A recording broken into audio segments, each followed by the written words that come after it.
परवाच कोणाच्या तरी बोलण्यामध्ये अरे पुराव्याने साबित करीन हे वाक्य आलं आणि मला एकदम हरितात्यांची आठवण आली. अरे पुराव्याने साबित करीन हे वाक्य माझ्या बालपणी हरितात्यांच्याकडून आम्ही कितीतरी वेळा ऐकलं होतं. माझी आजी तर हरितात्यांना पुराव्याने साबित असंच म्हणत असे. बाकी पुराव्याने साबित करण्यासारखंच ते नेहमी बोलत.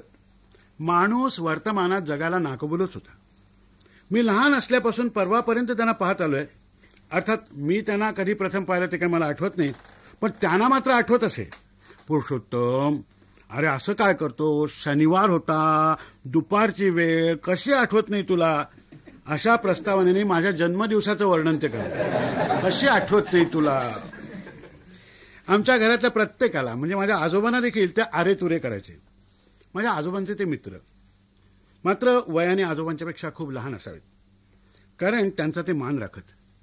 अहोजाहो वगैरे नाही केलं तरी देखील खोलीत आजोबा आले की सावरून बसायचे. कदाचित आजोबा त्यांना दरमहा 5-10 रुपये खर्चाला देत आणि अनेक धंद्यांना भांडवलं पुरवीत म्हणून असे.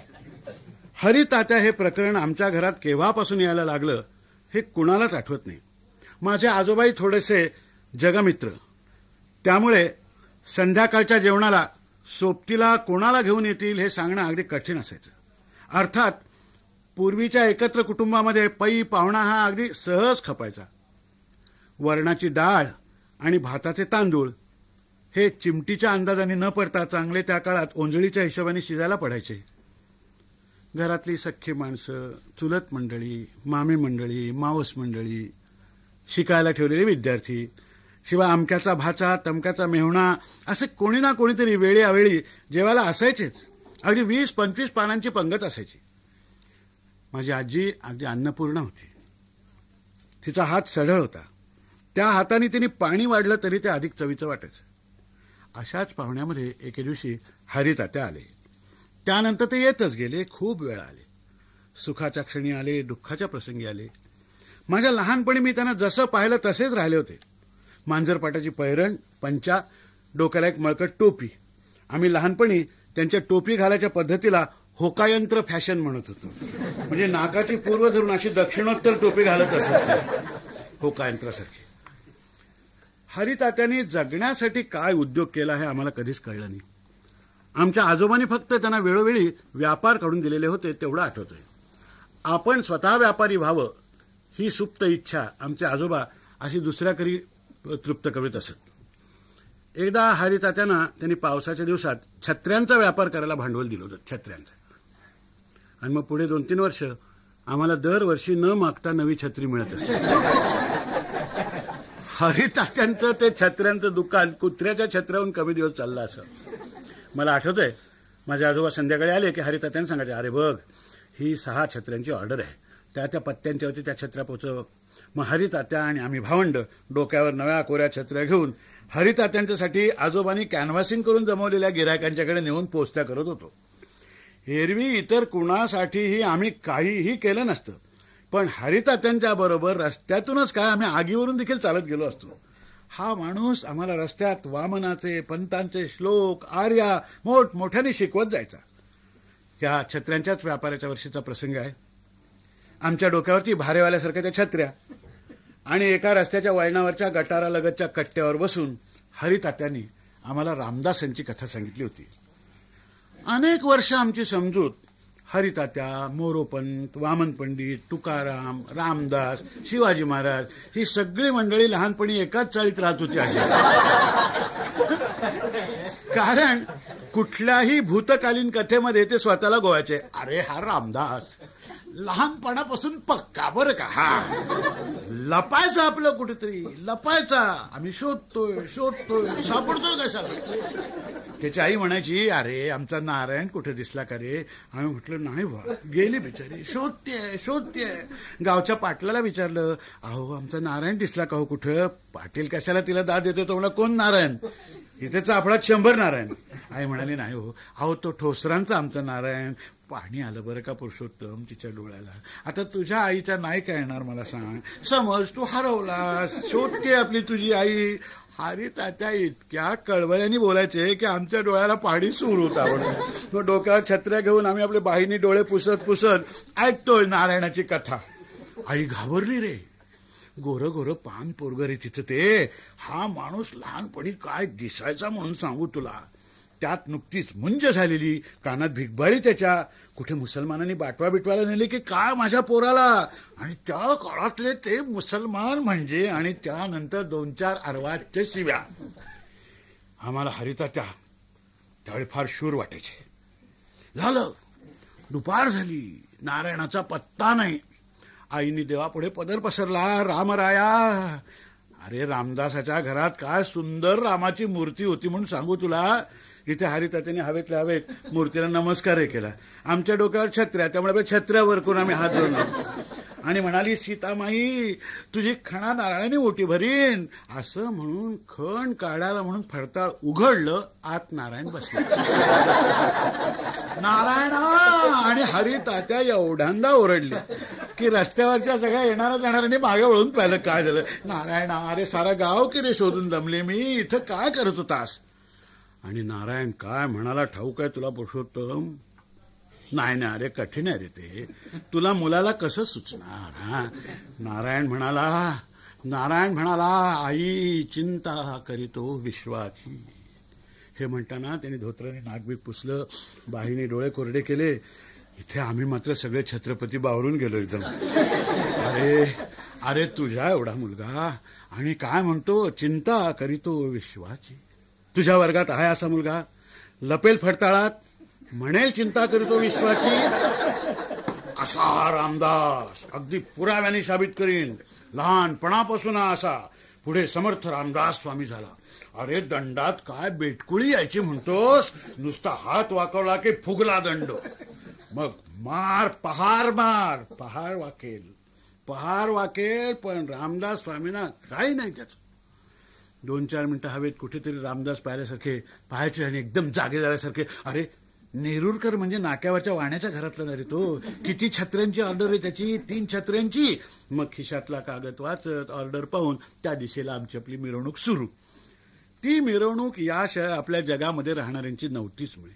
कुणाच्या डोळ्यापुढे समर्थांच्या दंडातली बेटकुळी, कुणाला फडताळात एवढा मुलगाचा मुलगा मौज कसा शिकेल ही शंका, कुणाच्या डोक्यात दंडावर पहार मारून ती पहार मोडायची महत्वाकांक्षा. असे चेहऱ्यावरती पार हरवलेले भाव घेऊन आम्ही हरितात्यांचा छत्र्यांचा व्यापार करायला जात होतो. आता पहिल्याच व्यापारात खोट आली हे काही सांगायलाच नको. कारण व्यापाराची हाऊस हरितात्यांच्या पेक्षा आमच्या आजोबांनाच अधिक. पुढे त्यांना उदबत्त्यांचा वापर करायला भांडवल दिलं, उदबत्त्यांचा. मग हरितात्या गळ्यात एक मोठा झोळणा अडकवून हिंडायला लागले.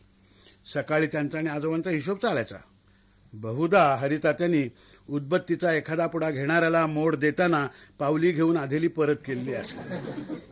संध्याकाळच्या वेळेला झोळणा हा सकाळच्या इतकाच भरलेला असायचा.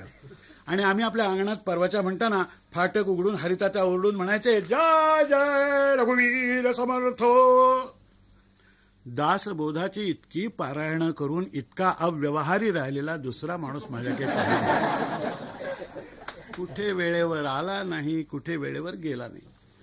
आजोबांचा आणि त्यांचा रात्र रात्र वाद चालायचा. पुस्तकांचे जुन्या दप्तरांचे ढीग पडलेले असायचे. आम्हाला ओटीवर ऐकू यायचं, पुराव्याने साबित करून देईन, आत्ता चल माझ्याबरोबर मावळात, कृष्णा घोडीच्या टापा उमटलेल्या दाखवून देईन. आणि खरोखरच हरितात्यांना त्या दिसत होत्या. अरे काय सांगू तुला, अरे असे आम्ही दरबारात उभे. अशी आली कल्याणच्या सुभेदाराची सून. काय सुंदर होती म्हणून सांगू, या यमीपेक्षा कमीत कमी 6 पट गोरी. उगाच नाही सांगत, पुरावा आहे. आमच्या लहानपणी यमी हे सगळ्यांच्या गोरेपणाचं एक माप होतं. कारण आमच्या आळीतलं गोखल्यांचं एकमेव कोकणस्थ कुटुंब उजळ.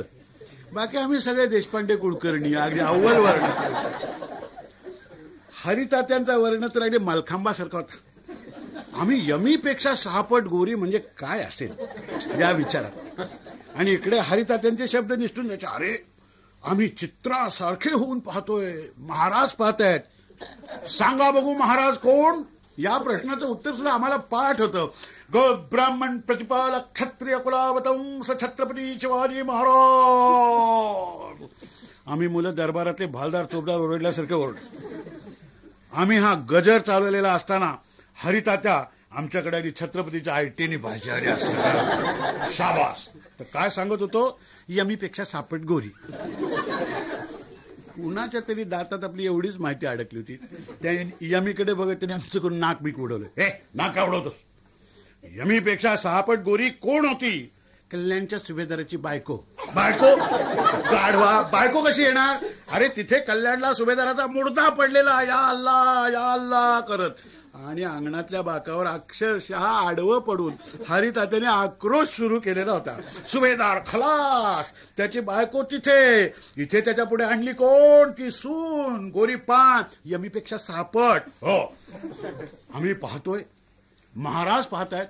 अरे गरुडासारखे डोळे, गरुडासारखं नाक, डौलदार दाढी, गालावर कल्ले. महाराजांची गोष्ट सुरू झाली की हे वर्णन यायचं. मग पुढलं सगळं वर्णन आम्हीच म्हणायचं. ते गालावर कल्लेपर्यंत आले की आम्ही लगेच डोक्याला मंदिल, कमरेला भवानी, छातीवर मोत्यांची माळ, कपाळाला गंध, असा मुलांचा कोरस झाला की आणि खुश आणि असे बघत वगैरे. शाबा. मग महाराज म्हणाले, बेटा पर्दा निकालो, डरने की कोई बात नाही. कल्याणच्या सुभेदाराच्या सुनेची ही कथा आम्ही हरितात्यांच्या तोंडून लक्ष वेळा ऐकली, पण हा संवाद तेवढा हिंदीत चालायचा नेहमी. मग त्या सुनेनी पडदा वर उचलला. महाराज म्हणाले, वा वा, भवानी मातेनी तुला काय अप्रतिम सुंदर बनवलंय. बायकांना सुंदर बनवण्याचं कार्य भवानी माता करते. हे लहानपणी आमच्या मनावर इतकं ठसलं होतं की त्यानंतर कित्येक वर्ष सुंदर स्त्री पाहिली की तिचा हा मेकअप भवानी मातेने केला आणि म्हणाले, आमच्या आई साहेब सुंदर असत्या तर आम्हीही सुंदर झालो असतो. अरे पुरुषोत्तम, काय सांगू तुला, त्या सुभेदाराच्या सुनेच्या डोळ्यातून टपटाप टपटाप अश्रू गळले. मग महाराजांनी तिला साडी चोळी दिली आणि परत कल्याणला पाठवलं. अशा गोष्टी रंगात आलेल्या असायच्या. आणि मग आजोबा यायचे, त्यांची चाहूल लागली की हरितात्या एकदम म्हणायचे, अरे उद्या सकाळी पुरुषोत्तम उदबत्त्या विकायला बरोबर वेळेवर निघायचं. हो, गिऱ्हाईकांची गर्दी इतकी वाढते की आवरता आवरता नाकी 9 येतात. आम्हाला सगळी हरितात्यांची लवाडी कळायची, पण त्यांचा आणि आमचा एक गुप्त करार होता. आजोबा आले की लगेच असं त्यांना आम्ही सावध करत होतो. आम्ही मुलं मोठी झालो आणि हळूहळू हरितात्यांची थट्टाही करायला लागलो. माझी आजी तर या बाबतीत पहिल्यापासून आघाडीवर होती. रात्री जेवायला उशिरा आले की म्हणायचे, म्हणजे जेवण व्हायचंय का रे तुझं हरितात्या? मला वाटलं शिवाजीनं ठेवून घेतला काय तुला जेवायला, का आज बाजीरावाच्या घरी चांदीच्या पत्रावळीत. पण हरितात्या शिवाजीच्या पंक्तीला सहस्र वेळा जेवले होते. ते इतिहासाच्या पानात शिरले की संपूर्ण तिथे राहायचे. एकदा आम्ही पुण्याला कुणाच्या तरी मुंजीला का लग्नाला गेलो होतो. 8 दिवस सगळ्या पोरांचा तांडा घेऊन हरितात्या तिथल्या दगडाला कुणाकुणाचा पाय लागला ते सांगत होते. शनिवार वाड्याच्या त्या भकास ओसाडीत राहून नारायणरावाच्या खुनाची कथा सांगताना ते काका मला वाचवा अशा आरोळ्या मारत सुटलेले होते. शिवशाही पेशवाई यांच्या पुढे हा माणूस मनाने कधी गेलाच नाही. प्रत्येक प्रसंगी हरिताते तिथे नेमके कसे हजर होते हा विचार आमच्या लहानपणी आमच्या डोक्यात शिरला नाही. आणि मोठेपणी हरितात्यांच्या त्या जागृत समाधीतून आम्ही त्यांना कधी बाहेर आणले नाही. ते पुण्याच्या रस्त्यातून हत्ती घोड्यांच्या मिरवणुका पाहत पाहत चाललेले होते. त्यांच्या डोळ्यांनी कसब्याच्या गणपतीच्या आसपास केवळ लाल महाल नाही तर शाहिस्ते खान ज्या खिडकीतून पळाला ती खिडकी सुद्धा बांधून काढलेली होती. अरे तुटक्या बोटांनी गेला दिल्लीच्या बादशाला मुजरा करायला. बादशाह म्हणतो, मामासाहेब बोट कुठे? मामा रडत रडत म्हणाला, वो हरामजादा पहाड का चुव्वा त्यानं कापली. महाराजांना हरामजादा म्हणाला हा. आणि इथे त्या शाहिस्ते खानाला अशी कडकडून शिवी गेली की ती जर त्यांनी ऐकली असती तर दुसरा हात हरितात्यांच्या पुढे करून सांगितलं असतं, हवं तर ह्या हाताची बोट कापा पण शिवी नका देऊ. हरितात्या जसे एकाएकी उगवायचे तसे एकाएकी नाहीसे व्हायचे. चतुर्थीला हरितात्या नसले तरी आजी देखील म्हणायचे, हा हरितात्या कुठे पानपतात युद्ध करायला गेलाय देव जाणे. सगळ्यांना त्यांची आठवण व्हायची. याचं एकमेव कारण म्हणजे आरत्या. मला वाटतं त्यांना शेकडो आरत्या पाठ येतं. सगळ्यात दाढी वाढलेली, उघडे बंब, हातात झांजा घेऊन उंच आवाजात कमालीच्या संथलईत दशावताराची आरती सुरू केली की पूजेला उभा असलेला माणूस चक्क आरतीची थाळी खाली ठेवून हात जोडून उभा राहतो. पण काय विचारलं, आरती सप्रेम जय जय विठ्ठल परब्रह्मा भक्त संकटी नाना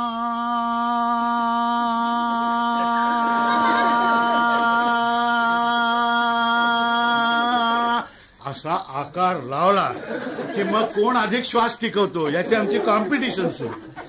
मग 5वे अवतारी बळीचे दारी तिष्ठसी 6वा अवतार, आणि मग त्या 6व्या अवताराला पोचेपर्यंत हरितात्यांचा अवतारच पाहण्यासाठी आम्हा पोरांचा उत्साह तेवढा टिकायचा.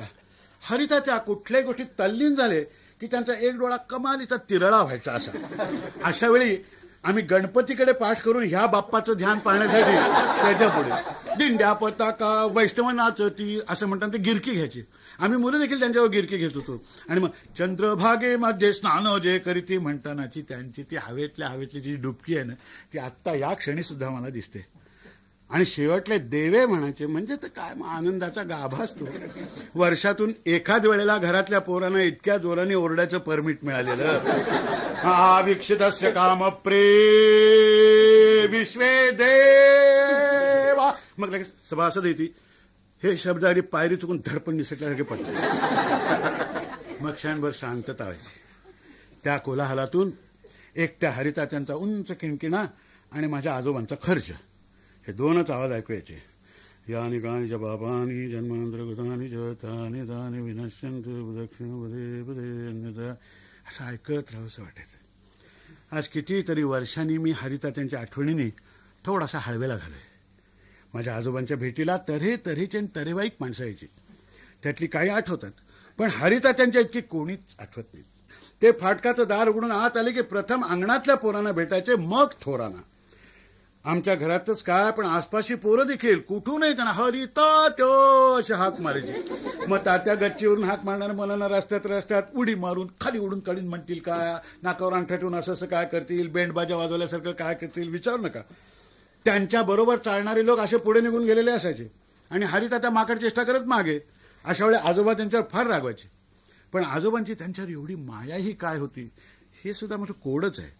घरी कधीतरी जर गोडाधोडाचं काही केलं तर आजीला त्या हरितात्यासाठी दाखवून ठेवा बरं का थोडं. हां, आजी देखील सुनानं नेहमी सांगायचे आपणहून, अगं त्या हरितात्याचा काकबळी काढलात का. बाकी हरितात्यांच्या डोळ्यात आणि कावळ्याच्या डोळ्यात काहीतरी विचित्र साम्य होतं. त्यांचा एक डोळा नेहमी तरंगल्यासारखा बुबुळ फिरवायचा आणि बोलताना माणसं कावळ्यासारखी हलायची. एकीकडून दुसरीकडे पाहताना त्यांचे केवळ डोळेच नाही तर मान देखील पक्षासारखी अशी व्हायची. माझ्या अभिनयाच्या पहिल्या धड्यात हरितात्यांच्या पाहण्याची नक्कल हाही एक भाग होता. पण हरितात्या त्या काण्या डोळ्यांनी जे काही पाहत ते पुष्कळांना सरळ डोळ्यांनी नाही दिसत. त्यांनी शिवाजी महाराजांचा राज्याभिषेक पाहिला होता, पानपतचं रणकंदन पाहिलं होतं, बचेंगे तो और भी लढेंगे म्हणणारा दत्ताजी जखमी होऊन रणांगणावर कसा पडला हे त्याने अंगणात आडवं होऊन दाखवलं होतं. आज देखील माझ्या डोळ्यापुढला दत्ताजी हरितात्यांच्याच सारखा पडलेला आहे. हरितात्या आम्हाला शिवाजी, तानाजी, समर्थ, तुकाराम वगैरे मंडळींना हे असे भेटून आणत असत. वर्गातला इतिहास मला कधी आवडला नाही, कळलाही नाही. त्यात सण होते. हरितात्यांचा इतिहास सणांच्या गणितात गुंतला नव्हता, तो हरितात्यांच्याच इतका जिवंत होता. मी पहिल्यांदा पुण्याला गेलो तो शिवाजी, संभाजी, कृष्णा, घोडी, बाजी, तानाजी पाहण्याची आशा धरून. घाटातून जाताना वाटायचं की एकदा तरी मराठी सैन्य चढता उतरताना दिसावं. हरितात्यांनी इतिहास हा भूतकालवाचक क्रियापदांनी दूर नेलेला नव्हता. असं वाटतं की नुकतेच भेटून आले छत्रपतींना हरितात्या. आज लक्षात येतं की त्यांचा त्या गोष्टीतला मी म्हणजेच ती इतिहास नावाची अज्ञात व्यक्ती. अरे आम्ही पळायला लागलो गडावरून तर सूर्याजी ऐसा ओरडला म्हणतोस, थांबा ते दोन मी केव्हाच कापून टाकले. जातो कुठे, पुन्हा घुसलो, दिसला पठाण, उडव मुंडक, दिसला शत्रू, खूपच भाला, तिकडे तानाजी पडलाय, पण शेलार मामा लढतोय. अरे असं रक्त वाहत होतं काय सांगू तुला. म्हातारीची बाराबंदी रक्ताने अशी भरलेली, पण उदय भानावर जो वार केलाय म्हणतोस आडवा. मग आम्ही धावत जाऊन गंजी पेटवली. तिकडून महाराज पाहत होते. जी फेकली कृष्णा घोडी तासाभरात इकडे हजर. तानाजी मेला हे कळल्यावर लहान मुलासारखा हंबरडा फोडला रे महाराजांनी. गड आला पण माझा सिंह गेला. म्हणाले ऐकवे ना तो शोक तुला सांगतो पुरुषोत्तम, ऐकवे ना, पुरावा आहे, उगाच नाही सांगत. सिंहगडावरचे दगड पाजरले महाराजांना रडताना पाहून. असे होते महाराज, क्षत्रिय कुलावतंस, की लगेच आमच्या ललकऱ्या सुरू. माझं बालपणी त्यात जमा झालं. घरातली करती माणसं सुद्धा दृष्ट लागून जावी तशी गेली. अंगणातलं खळं सारवायचा त्रास होतो म्हणून आता फरशी घातली तिथे. तिथली चिमुकली फुलबाग गेली, आजोबा आजी गेली, वडील गेले. घरचे नात्या गोत्यातले लोक सुद्धा आता परके झालेले आहेत. हरितात्या कुठे गेले, कोण चौकशी करणार. पण कधी कधी पाठीला डोळे फुटतात आणि त्यात काचांच्या फुटक्या तुकड्यात खूप प्रतिबिंब लखलखावी. तशी जिव्हाळ्याची दिवंगत माणसं दिसायला लागतात. जीव एवढा एवढासा होतो. एखादा उदबत्तीचा वास, एखाद्या नव्या कोऱ्या छत्रीवर पडलेलं पावसाचं पाणी हे मनाला मागे घेऊन जातं. हरितात्यांचा आवाज घुमायला लागतो. या देवाघरच्या माणसांनी आम्हाला खूप दिलं. सदैव इतिहासाचे पंख लावलेला हा वेडा बगडा माणूस आम्हा एवढ्या एवढ्या हलक्या पोरांना घेऊन उडत उडत उडत जायचा. खरं खोटं देव जाणे, पण क्षत्रिय कुलावतंस छत्रपतींचं वगैरे दर्शन घडवायचा. आमच्या चिमुकल्या जीवनाच्या हरळीच्या मुळ्या त्यांनी भूतकाळात नेऊन रुजवल्या. हरितात्यांनी आम्हाला कधी पैशाचा खाऊ दिला नाही, पण प्रचंड अभिमान दिला. चिमुकल्या मनगटात कसल्या तरी जोमाच्या मनगट्या घातल्या. त्यावेळी दिसल्या नाहीत त्याच्या अदृश्य वळ्या, पण आज एखाद्या आघाताच्या क्षणी दिसायला लागतात. दुर्दैवाने दरवेळी मुठी वळाव्यात अशा वळतातच असं नाही, पण वेळी प्रसंगी वळू शकतील असा कुठेतरी आत्मविश्वास जो अजून लपलेला आहे, हे सगळं हरितात्यांनी आम्हाला न मागता दिलं. आज हरितात्या स्वतःच इतिहास जमा झाले. वार्धक्याने त्यांना आठवून आठवून त्यांचं तोंड चिपट्या मापट्या एवढं केलं होतं. हरितात्यांना करता स्वतः मुलगा आहे हे त्यांच्या शेवटच्या आजारात मला कळलं. तो कुठे ईस्ट आफ्रिकेत व्यापारी कंपनीत वगैरे होता म्हणे. मी म्हाताऱ्याला भेटायला गेलो तेव्हा ते आंधळे झाले होते. एका पलंगाचा अर्धा भाग देखील त्यांच्या देहाने भरला नव्हता. मी आत गेलो आणि म्हटलं, हरितात्या, मी पुरुषोत्तम आलोय. अरे ये ये ये ये ये ये ये. मग त्यांच्या खाटेजवळ जाऊन बसलो.